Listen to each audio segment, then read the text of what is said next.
Alex, we're going to be late to our concert, so we better just get going. Oh my here. gosh, heavens! You've been I've been working. Fun Photoshop upstairs all day. I've been doing 80 billion things with kids. Literally shopping. working. I've been watching one kid over here in this side of the yard, making sure I've been doing. I'm the lifeguard on this side of the thing, and then cooking for kids. I'm cooking for kids I don't even know, as a matter of fact. Good. But that doesn't. It's all in the life of, and I've got this hugely successful new podcast. So I'm an entrepreneur here in providing the meat and potatoes for the family, and being a domestic goddess as well. So kudos on me, especially in Father's Day month and Pride month. All right. And Juneteenth. And Juneteenth, yes, which I talked about today on Shattuck Show. It's a dumb federal holiday. It doesn't make any sense. It's a Texas holiday. I mean, we can do National Rodeo Clown Day too, but it should be a thing just for Texas too. But we're not, but because George Floyd couldn't abide by one thing the cops told him, we have to change all stuff to make stuff stupid now. So, well, it's funny you say that because, I am into an Instagram account called Scary Mommy, which I didn't even it's just a mom Instagram account, and I've followed it for, I assume they're hugely liberal, right? But I just follow them because it's a mom account and whatever. And of course I can't get back into my Instagram, so I can't get to it. But anyway, so basically this account, Scary Mommy, it's a mom Instagram account. I assume it's just liberal, whatever. But so she had a Juneteenth Day post for her Instagram. Did you get a security code so I can log into Instagram as you? Because that's the only account that's on my computer. 447039. Although I have this Scary Mommy thing open right here on my phone, Alice. That I sent to us? I have it open because I just looked it up. Want to read it? Okay. Sure, go ahead. Go to the Mommy Blogger Juneteenth Day festive post. Juneteenth reminds me to tell my girls the truth. Every time I choose to slow down, care for myself, or center joy in our home, I'm unraveling a pattern they were never meant to inherit. I want them to know that freedom means resting without guilt, saying no without fear, and mothering without losing themselves in someone else's demands. Nourishment is more than food. It's having enough of yourself left to savor life. That kind of rest and joy was denied to our ancestors, which is exactly the exact point in reading this that I realized that Scary Mommy's black, because I never knew that before. Oh, I see, which is exactly why it must be protected now. But okay, thanks, Mommy Bloggers. We've now turned Juneteenth, Freedom from Slavery Day, into Live, Laugh, Love, a reminder to fill my own cup kind of day. So, I guess congrats, black people, because we've gentrified your holiday now with Mommy Blogger culture. It's June-MEenth now. This is what it is. It's more my... Mostly I have to take more time for myself is what Juneteenth So teaches now thanks me. for signing on because of 2020, everybody. But now you're apologizing. We've refit the pipe and plugged it into you're apologizing to me now.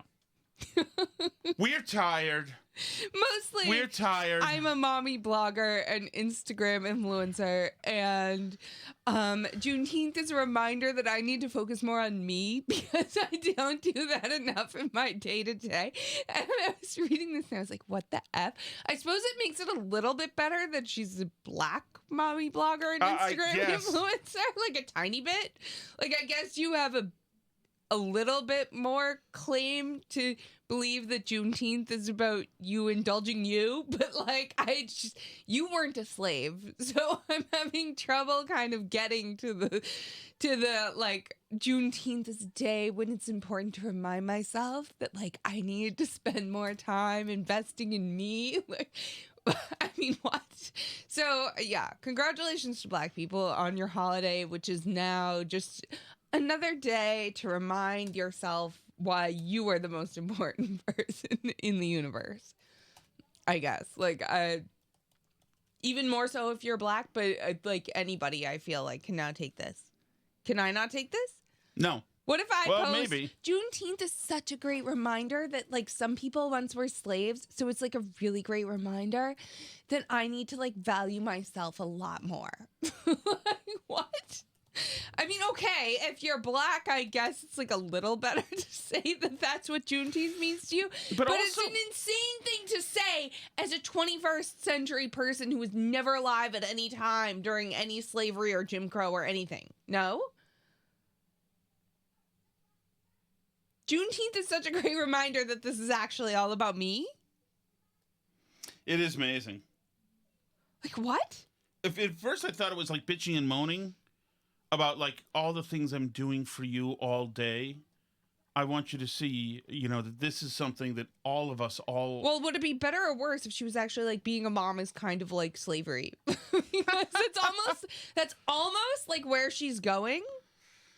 Yeah. But like, I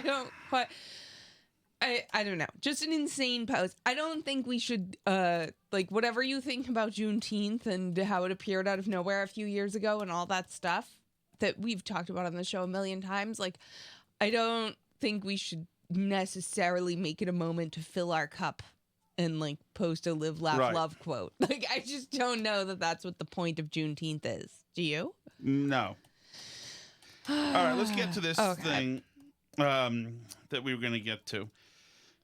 It's about, it all stems from, well, I guess it stems from, or we'll start here. This is family friends of ours who Elsa and I found out about today. We had no idea about this. There wasn't like a big announcement. Our daughter just told us this in passing, and we were like, what? Yeah, we had no idea. Yeah. So here we go. Here's a little bit. This is from Shattuck Show this morning. This is 2 minutes to explain it.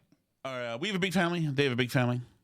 And I'll say, when I say quite some time, we'll say like 6 years or so. How about that? And they have a young teenager. And we have a teenager who, we've known hung out with them close, probably the last maybe 4 years. So they've got about a 14-year-old. And the 14-year-old she was always a problem. Like, we should say that we. What's going on? What's going on? Change your mind about what? Coming with the brushes. Okay. Do you want to go with them or no? No. Okay, then stay here. Then that's fine. Okay, rewind a little bit. Sorry. We should say that we went out of a movie theater with them during COVID, and she was misbehaved so much to the point where like we all had to leave. That's happened like during dinner where she was just selfishly like had to or told us. So once again, in case the interruption is further off, our family friends have a bunch of kids in their 14-year-old. They have a kid the same age as our daughter who's had a number, not just with us, but of run-ins where like they've been such a problem in social situations that people have had to leave, essentially. Exactly. Multiple times with multiple families, not just us. Yes. She was having some kind of medical event, and like the whole thing had to, like that kind of thing where it's a problem, where it's always about her. It's a problem situation. She'll be crude sometimes, then fine, and then, but always going to make sure that like that her family was never able to, and thus sometimes our family really enjoy situations. So like just one way or another, it was always going to be something. So I found out that today, and this blows me away, I found out today that she is a he. I couldn't believe this. I found out that the problem child girl they have is actually a boy. Well, right. And suddenly everything makes sense. Yeah. Like it totally. Sorry. But the thing that like, and that really freaking blew me away. The thing that I was like that kid would have been, if you told me, would have been the last candidate ever that I would say do something permanent and destabling, because that kid was lost. Well, and the idea that this family literally got their child who's a boy a boob job when they were like 12 or 13 is like mind-boggling to me, but okay. Like, that's okay. All right. I feel like there needs to be about a dozen people in jail. Like, well, do you not? I mean, it's crazy. It's crazy that we're taking children that clearly have mental issues. Yeah. And we're doing this to them as like some kind of cure for their mental issues. And you know that all of the agencies and the direct reports and whatever those are, mandated reporters that this kid had to deal with all kicked this kid towards this resolution. They all made sure that they nudged this kid. All the healthcare people involved, all the counselors, all the teachers, like everybody pushed this kid for years towards this particular resolution. Yeah, it's completely in the chat's asking, so when you first met them, the child had already been trans. So like, yeah, we've never known this kid as anything but a girl in our time knowing them. I don't know if the person had surgery, but they were all little kids a few years ago. So, well, they were little kids, but our daughter told us. You said, oh yeah, she had top surgery, or she said, oh yeah, she had top surgery, and you were like, what does that mean? Like, she didn't have to have anything removed, and she was like, no, she had them added. Like, what an insane thing to do to like a 12-year-old boy. I can't. But then the thing is that this particular kid is like absolutely floating in space, confused, you would do nothing. In particular with this kid, you would make no physical changes because the hope would be that in a few years, 5 years, 6 years, that this kid will be out of the woods and will be somewhere with more stability and might then inherit his rightful gender and adulthood. Become like a man. Right. Theoretically. I mean, I don't know. I don't want to make a show about, like, I feel like it's almost not right to talk about a kid because it's not the kid's fault, clearly. Yeah, but Alice, just think about... This is adults around the kid. Yes. That's the creepy thing about it, is adults around the kid saw that the kid is all sorts of backwards and guided him. And having issues, obviously. Yes, and guided them to this. So now they've got a kid who's now been physically altered, and we don't know in what other ways, who's probably chemically has been through all sorts of stuff, physically, possibly ruined, and still has all the problems. So, oh my God. Like now the parents are involved in maiming a kid who was already effed up and was already effed up mentally. Now you've got somebody who's effed up physically. Because what if this kid wakes up in 2 years and says, "Wait a second, I'm a 16-year-old boy. Yeah, why can't I have all why can't I listen to why are my bones like, weird and like weak and I can't like?"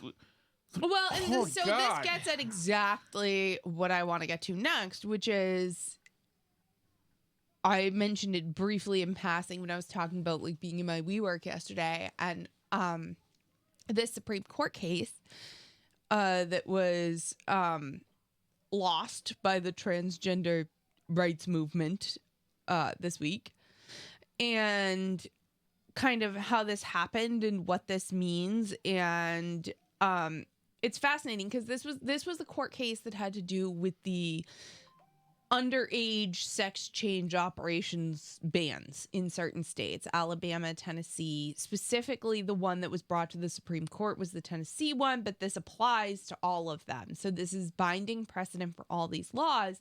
And there's a little bit of a panic attack happening amongst liberals in general and the gay and trans rights movements in particular.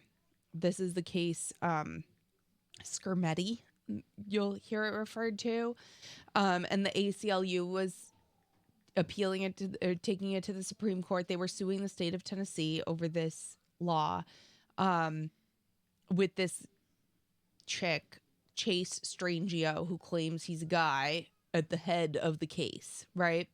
And Chase Strangio made history as the first openly transgender person to ever argue in front of the Supreme Court. Do you remember hearing that a few months ago? Yes. That's just this incredibly freakish person. Yeah, I mean, this is an Ellen Page situation where someone who's Yes. like 4.5 feet tall is claiming to be a man and has grown a beard and is like posing in manly photo shoots to prove to us all how manly they are when like really they're a fucking unhappy lesbian. I don't know what else to tell you, but this is not something that's... What's up?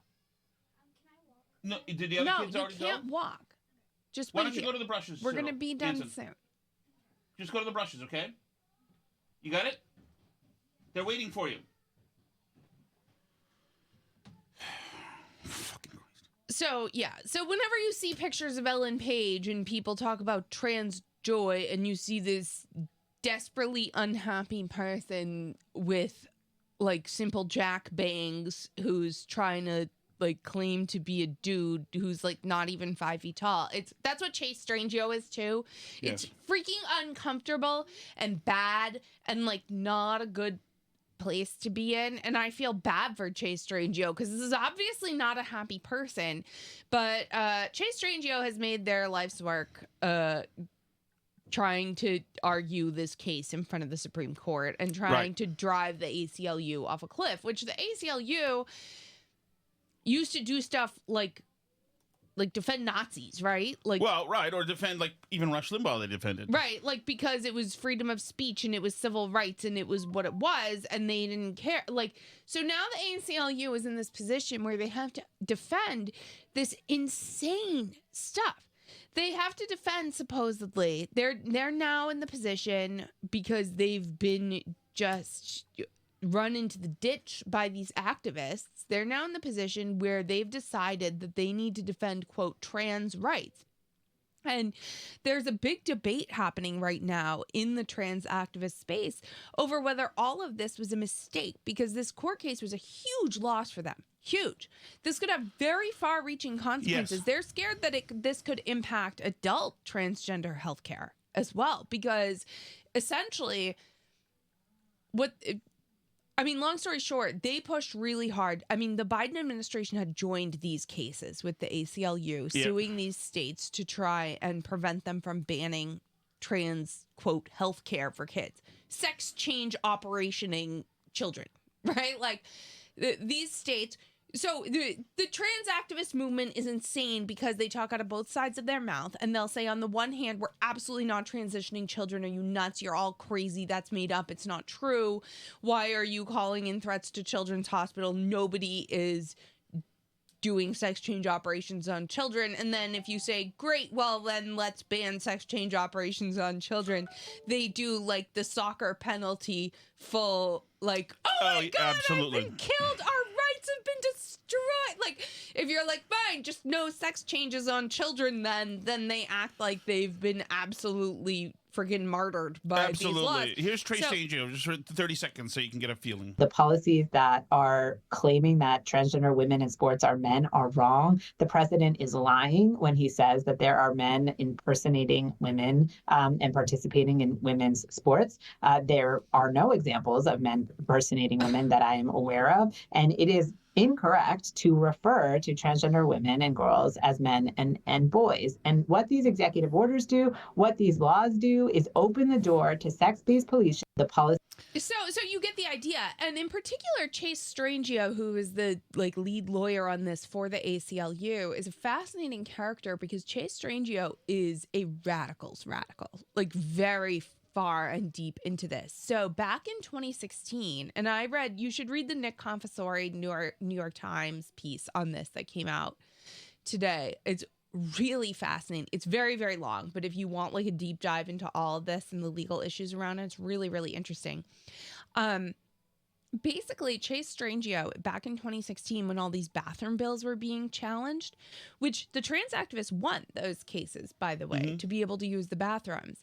Chase Strangio didn't want the ACLU to be involved in those cases because the sort of tactic that they took at that time was saying like, oh, well, just because I was born male, like, you can't like discriminate against me because I'm living as a woman and this stuff. And Chase Strangio felt that it was wrong for the movement to like adopt this language of like born male and like uncomfortable in their body and this stuff, because she's more radical than that. She feels that that language like erases LGBT people.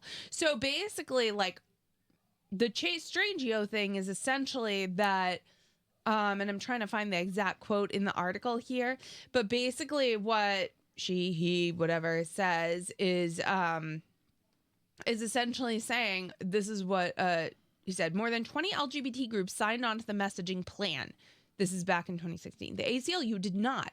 Strangio, working on the ACLU team suing North Carolina, objected to the framing. And according to two people present for the discussion, Strangio disputed that a trans woman was born with a male body or born male. In his view, a trans woman was born a woman just like any other woman. There is no such thing as a male body, Strangio told his colleagues. A penis is not a male body part. It's just an unusual body part for a woman. Before the advertisement aired, Strangio elaborated his critique. Many advocates defend the use of born male or born with a male body being easier for non-transgender people to understand. So this is like a person who, by the way, is like, they had a problem with any kind of language pushing towards any of this at all. Right. Right. And it's actually, you know, like we've talked about this a little before, that basically, you know, same-sex marriage was won by being sort of like incrementalist, Sure. right? By being like, we're just like you. We just want to be married and be normal. It's a contract and thing. like, It's about will and testament. right. But Chase Strangio's position on that is that like we need to throw off that whole like patriarchal oppressive system. Like, not a fan of any of that, right?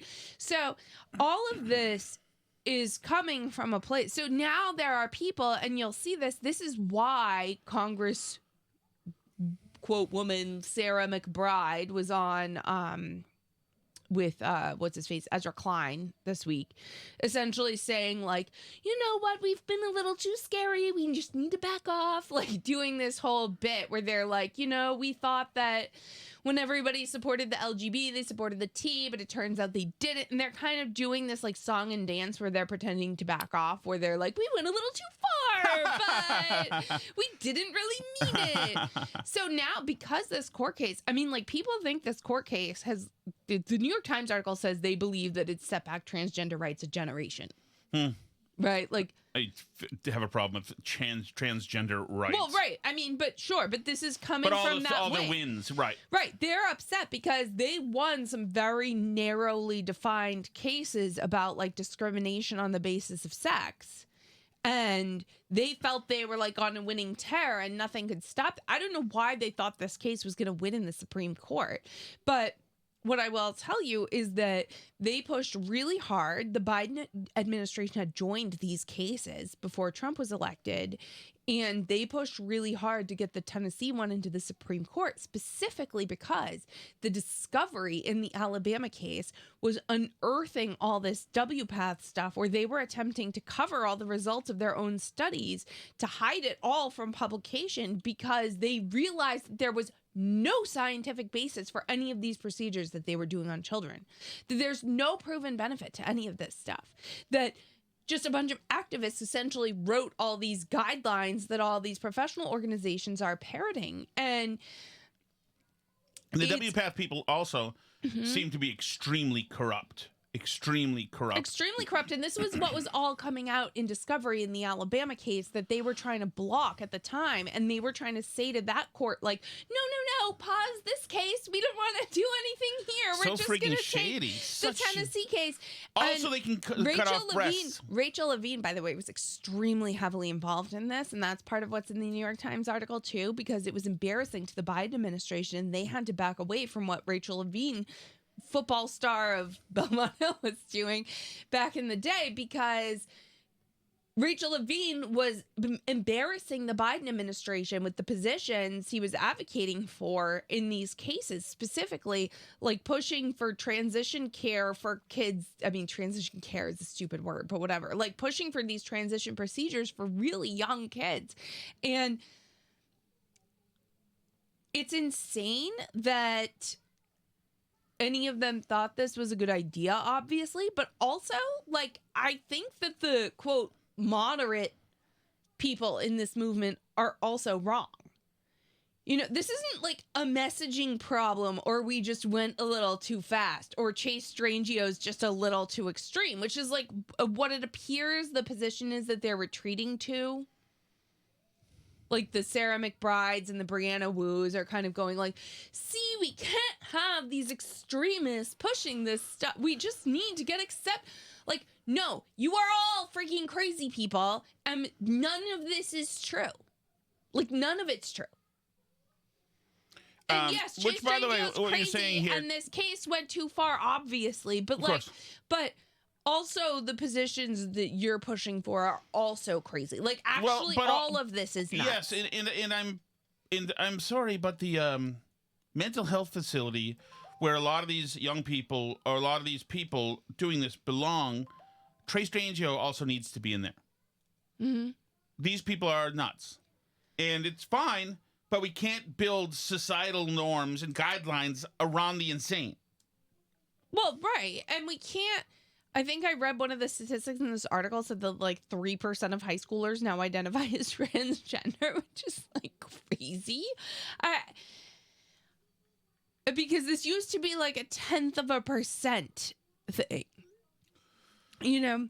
Well, right. Well, it also, yes. It's obviously, we know what it is. We know it's BS. We know it's social contagion. We know it's just one of those things that you can now have on the plate that's offered to you by mental health people from your school to in the private sector to government officials to mandated reporters to like everybody. And they're happy to push you into this because everything is done with an eye towards acceptance and inclusivity. Well, right, but here's like the key point too, and this is from the Supreme Court decision. Jeffrey Tucker tweeted this earlier today. This case carries a simple lesson. In politically contentious debates over matters shrouded in scientific uncertainty, courts should not assume that self-described experts are correct.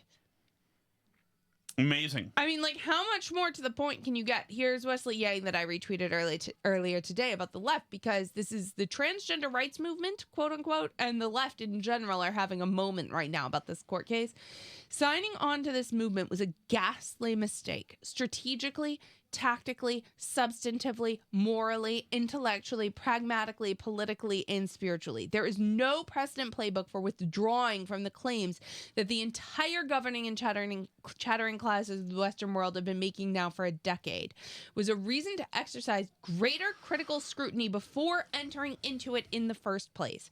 For now, there is no withdrawal that will not entail enormous pain inflicted on those to whom impossible promises that can never be true were made. The responsibility for all of that pain rests on those who launched themselves on this mindless crusade. Hear, hear. And that's absolutely true. That the left is having this big, like, come to Jesus regret moment about, like, well, we went too far on this. Whoops. I mean, it reflects the fact, and this was a big problem in the Supreme Court case, and this is why they're really upset about this, is because this put into the public eye and the public record and the judicial record evidence that these medical these medical policies are not. Can you tell me why the ACLU would have put this evidence in? Well, they put their case on the fact that, right, so they pushed this Tennessee case over the Alabama case. Okay. And they pushed this case. They said essentially, like, you can't ban this care. This is totally normal care. The whole consensus of the medical establishment and all the scientific understanding is that this is like medically necessary life-saving care. So it's unconstitutional to ban life-saving care for this specific group, right? Right. Which the Supreme Court declined to consider the question of whether like trans people are a protected group under the Constitution, which was smart of them. Right. But I saw these findings. But so Okay, go they're ahead. saying, so the case that the ACLU lawyers brought was staked on this understanding that this is like totally normal, consensus-driven, well-understood scientific care, and they were not able to prove that. Right? Especially because a bunch of the discovery came out in the Alabama case that effed them over, that they were trying to get hidden and covered up, that WPATH was trying to hide, and that part of the discovery was showing that WPATH was trying to hide all this research that was showing that this care does nothing to save kids' lives. It does not reduce suicidality. It does not improve people's lives. And so if you stake your whole case on saying like these evil Republicans are just vindictively trying to ban totally normal, totally well understood, totally fair, life-saving medical procedures, necessary life-saving procedures for absolutely no reason other than they hate these kids out of some kind of anti-trans animus. If that's what you stake your case on, and then you accidentally prove that there's no evidence whatsoever that these are like scientifically proven procedures or anything, then that's why people are scared that this is going to put all of transgender medicine, including for adults, at risk, because there's no evidence, and including for like insurers. Mm-hmm. Like, what about insurers covering these procedures as like life-saving medical care? If there's no evidence that they're life-saving medical care, then will insurers continue to cover them? Like, well, it's funny because that's why the activists are scared right now, because they gambled on this case and they let Chase Strangio, who's a radical activist, push this case all the way to the Supreme Court. They didn't have to appeal it to the Supreme Court. They didn't have to continue on this journey to push it up to the Supreme Court. That was their choice, the ACLU, to do that, and they felt it was worth it for this activist thing that they're trying to do. But they could have totally effed what a bunch of liberals see as like trans rights for decades. Right. And so now it's like, now the Alabama case opened this closet full of weapons that the right can now use, because what the left was using as their weapons were in fact fraudulent, but the right has a whole cache full of them that are based on science and based on like dismissing all of the stuff that they... Well, right. And I saw Megan McArdle tweeting about this and essentially saying like the ACLU just like started to believe their own friggin' press releases about what they're doing, and like they screwed up, and they like there doesn't seem to actually be like good evidence for these procedures. And I think that there's like going a to problem be for the whole movement. I think there's going to be a smelling salt effect to this, where you have superintendents of schools walking with janitors and contractors on a Sunday afternoon and going into boys' rooms and removing tampon dispensers. Right. And walking out and saying, could you please take that thing and just put it in your dumpster or whatever to have, and we're going to pretend this whole thing never happened, because this is a disgrace. This is a disgrace here. And we need to stop. And I hope they do feel shame and awful about it. And because the whole thing has been a horrific exercise in insanity, which, of course, not as usual, victimizes women. And it also just shows what the left really feels about actual women. Shut up and take it. Shut up and take it, bitch. I'm sorry that this fake girl took your trophy. It's about life and death. It made him happy, okay? Like, those people should be driven out of polite society anyway. We've had a lot of chat, bro. Oh, let's get to the chat. By the way, the party is filling up. Tim and Canton RSVP'd. Oh, that's big. That is big. So if you're planning to come to the party, it is filling up. We do need an RSVP. It is limited in scope because it is at the wonderful Julie and Phil's house. So we have to limit it a little bit. Which borough is it, Alice? Adel. And here's your email about the show. Hello, guys, from Ed. Big fan of the show, but could Tom finish a thought without interruption? Thanks, Ed. Oh, Like, I you're feel like interrupting. that's a shot at me. Good man, Ed. Correct. I'm going to get a shock collar in here. Absolutely. Correct, Ed. Good. Sometimes some people can see me flail my arms to tell Alice to step back for a second. I'm trying to finish a thought. You got your whole own show now to talk on your own. It is, by the way, it is a radio thing that you generally use hand signals to silence and back and forth. I don't. I know you don't, because you're dizzy broad and you just do what you want.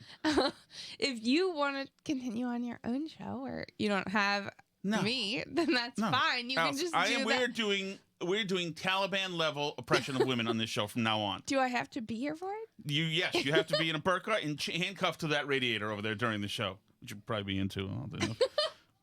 Hey guys, Tom from Thomaston Hey, Tom. calling in. It's ironic you're talking about wars, and then it sounds like you guys are in World War III. Mm-hmm. I'd be happy to mediate between you and two. I'm sure we can come to a détente on this situation. It's funny because have a good night. It's funny because I don't. We had a good time, I think. Yeah, we weren't mad at each other at all last night. We were just arguing good points. Fighters.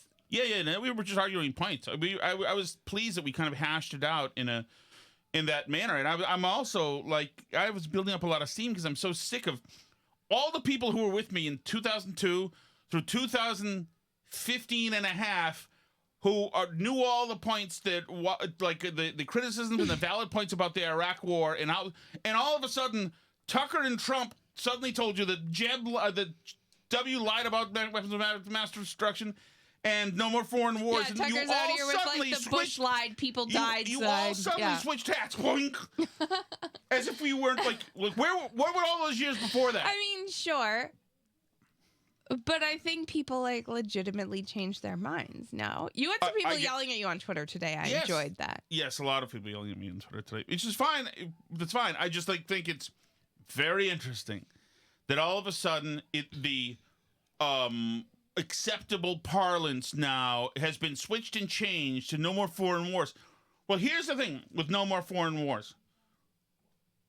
What is your threshold? Because like Tucker loyalist A and Tucker loyalist B, I guarantee you have not coordinated with each other to what extent no more foreign wars. Like if Iran shoots down or sinks an American aircraft carrier, are we still at no more foreign wars? If Iran takes a bunch of Americans hostage like they've done and kills them, are we still at no more? Like, what's your threshold? Or are they going to do the coping thing where it's like we made them do it kind of thing? Or or the Jews did. Or what's your threshold to when you have to discard the slogan "No More Foreign Wars" and you actually have to make a tough decision? What's your threshold? The one thing that disappoints me is like how many young people have gone like 9/11 truth or root. I know. I like that. I find depressing. Osama bin Laden was saying something, man. Hey, Billy from Manchester. Hey, Billy. Wow. I mean, I feel so bad for Tom. Correct. The yelling, the screeching that went on for about 4 minutes. I can just imagine that's got to be what life is like. Yes, at it that is. House. Correct. Oh, my God. Thank you, Billy. But the thing that annoyed me more is that you guys don't understand. It's not contrary, it's contrary. And it's Omaha, not Omaha. Omaha. It's either one. Omaha Beach. Omaha. Well, it's Omaha Beach. Is it Contrary? Omaha? I think either one works. I think both of those can go either way. Yeah, I think they go either way. Billy, we're dying to know which side you're on, though. Yes, and what we're going to see in Attleboro. The world wants to know. And not only that. Some people want to see my screeching in person. Omaha Beach. I think that's fine. You say Omaha. Yeah, for sure. Fine. Yeah. I am somebody. I say since it's June-MEenth, Alice. I am an person. Not to make this about me, but I am a Tom. So I personally feel the centuries of having to carry the burden of this Tom name. rhymes with Yes, Tomahawk. We say tomahawk steaks, don't we? True. Good thing there wasn't a boat oar in that office there, Tom, because I think Alice would have been smacking you around with that. No kidding. Thank you, Alice, though, for being so passionate. Look, So true. 20 years in Afghanistan, and the result was the people they were trying to get rid of just moved right back in That's true. Thanks, Biden. with dead Americans and Afghans and everybody else. Mm-hmm. Vietnam, same thing. North Vietnamese just stepped right in and took over. Well, right. We had that war won in the late 60s, by the way, Vietnam. Yeah. Though it's interesting because I was taught in school that the end of the Korean War was the one that we handled well. It's not over. And the end of the Vietnam War is the one we didn't handle well. But it's kind of funny because, like, Vietnam right now, I think, is, like, better off than North Korea, no? Yes. Yeah, they're like a trading partner. Yeah. They're like a normal country.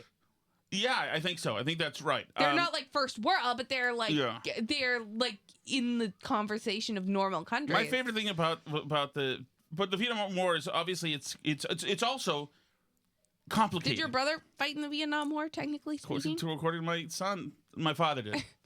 No, your father, but you can he talk was about what at my the son DMZ. says. That's North Korea. That's what I mean. So did You he said fight? Vietnam. Oh, sorry. Did he Yeah. fight in the Korean War then? No. Technically, because it's not really over.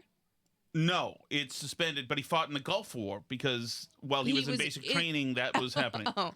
That's how that yes. goes now. No, so yes, our son did write in his school journal on Veterans Day when I was skimming through his school journal when we looked at it, our first grader wrote, because we went out for Veterans Day with their uncle who was in basic training during the Gulf War and then was at the DMZ, that his uncle served in Vietnam, and so we all went to a restaurant. Yeah, so. that's about sums it up for my son. So that was good. But none of these wars. Vietnam is a long story. It's not just it was a stupid war that that Well, we I could think never. that was kind of my point. Like, Well, right in you Afghanistan can't really too. tell beforehand if it's going to be a good war or a bad Right. war. So like- Afghanistan, you go in there, you whack a whole bunch of the Taliban and light them up, which I think was good. We had to do it. Somebody needed to get blown up after 9/11. My initial thought on the day 9/11, I've written this in a kind of journal, but I wrote stuff on paper during the day, little pieces of paper. My initial thought on 9/11 was nuke them. Nuke Afghanistan, where you think the Taliban is, and just level set for the world. See that big mushroom cloud? If you're a part of this attack on America, or if any of your friends are, or if any of your friends' third cousins are, you get one of these. That was my feeling that day, and it was all passion. I realized that it's an inhumane thing to do, and you can't do it. Blah, blah, blah. Mm-hmm. But so like, for me, sending Americans into Afghanistan and bombing them and going after them with the AC-130s and lighting up all these Taliban savages, I don't know. I thought it was a great and happy thing. It Absolutely. sounds mean, but like nuking Japan worked pretty well. Right. I don't know. In Afghanistan, like, Japan came out great after that. right, but the Japanese And then they knew, were like friends with us. right, but the Japanese knew they were Japanese, and they had one emperor, and they were so. But okay, so then it's 2002 in Afghanistan, and it's 2003, and then people moved to Iraq, but it's still in our strategic interest to have a huge presence in Afghanistan because it's on in the Middle East now. So it's easy to say, just look at the whole thing and they say, no more foreign wars. It's not that simple while it's happening. Yeah, no regime change. Like, should have thought about that before the Shah went away, I guess. Like, Right. we already had a regime change in Iran. Like, I don't Yes, know. and the populace of the country has several times tried to do regime change and has been mowed down on the streets. These political wars are what's ruining things, and boots on the ground is an awful concept. Nobody wants it. But on the other hand, we've got a bad neighbor whose sole purpose is to eradicate another neighbor. And what is considered getting involved? Giving them electronic means to deal with it from way up above 30,000 feet? I mean, is that what it's going to take? Yeah. I mean, I who think the knows? real It's not- fear is everyone knows, like, we have and Israel has combined the capabilities to get rid of the people running Iran. I think the real fear is, because we've seen this happen many times, that what replaces the ayatollahs or whatever, that what replaces the people that are running Iran right now is worse. That there's civil war and unrest that we have to deal with, and stuff happening that we can't, that will take these other resources and the boots on the ground and stuff, and that the world is going to have a you break it, you bought it attitude, that we have to go in here and micromanage everybody for decades and decades because we backed Israel getting rid of all the nuclear scientists. Sure. These are tough decisions that have to be made by people, and they got to stand by them. And our government can't just be willy-nilly. Yep. Also, Billy from Manchester again. I will not be going to the barbecue. I'd love to go. What? Sounds Why? like a great time, but I will not be going to the barbecue. Oh, Billy, come on. Let's Wow. give us your private contact number. Let's Wow. talk about this. Blown off. You gotta. Come on. Hi, Steve from Hey, Merrimack. Steve. Can Alice please go back to never uttering a word about the Karen Reed trial? Yeah, here. Just the worst effing take I've ever heard on the whole thing. I don't even know because I don't know enough of the X's and O's. Okay. Yeah, I don't know. I don't know if, whether she did it or not. I think it's pretty clear the guy was not hit by a car. So, no, she didn't do it. Oh, Well, but I mean, it was painful. at the same time, I have Thank Mark in the chat telling me that he literally stopped moving at the exact moment that our car accelerated to 24 miles an hour and then left the driveway, and then he never moved again. Like, so I don't freaking know, right? Like, the evidence was radically mishandled in this trial. Yes. So that's why I say, like, people, we can't know. I mean, I don't know. It doesn't look to me like he got hit by a car, but I'm not like a forensic, whatever, coroner or whatever people are. Like, I don't know. Hey, Tom from Thomaston Hey, here. Tom. Alice, I hate when someone Monday morning quarterbacks me, but I will admit it's kind of fun to do it to Tom. Incorrect. Thomas, Yes. Good Friday is the day Christ died. Oh, yeah. Thank you. Easter Sunday is the day he rose from the dead Right. and started the Christianity movement that has lasted 2,000 years. Yes. Well, Take it from me, I was one of the lead altar boys when I was in the 8th grade at my Catholic school. I think I got this info correct. Mm-hmm. so, But do you know- so what's if for Good Friday he gets whacked? What happens Crucified. Saturday?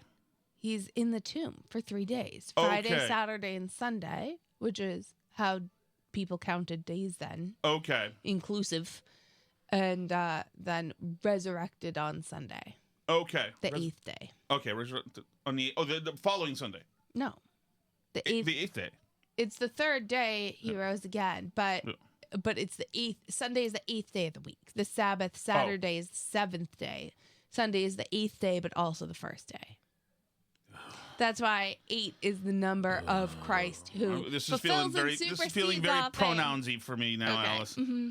And what about the ashes? Ash on the forehead. What is that? That's Ash Wednesday. And what are we That's doing when that for? That's for the beginning of Lent for Catholics. Oh, I see. Wait a second. My people had the ash too. Oh, yeah, they took it from the Catholics Oh, okay.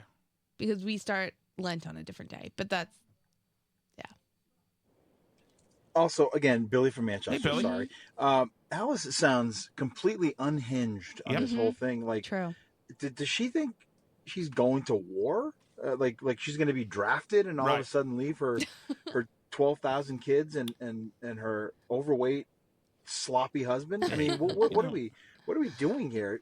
Nothing's going to happen. They're going to bomb this mountain. They're going to take out the Ayatollah. Correct. The Shah's going to go back in, and There everything's we going to go. be fine. But she's making it sound like she's getting ready to get her Social Security number picked out in the lottery at 8 o'clock tonight and head off to the Middle East. Yes. Good Lord. Yes. I Well, don't- thank God we still don't draft women. Unfortunately, you know what's terrible is that sloppy is accurate.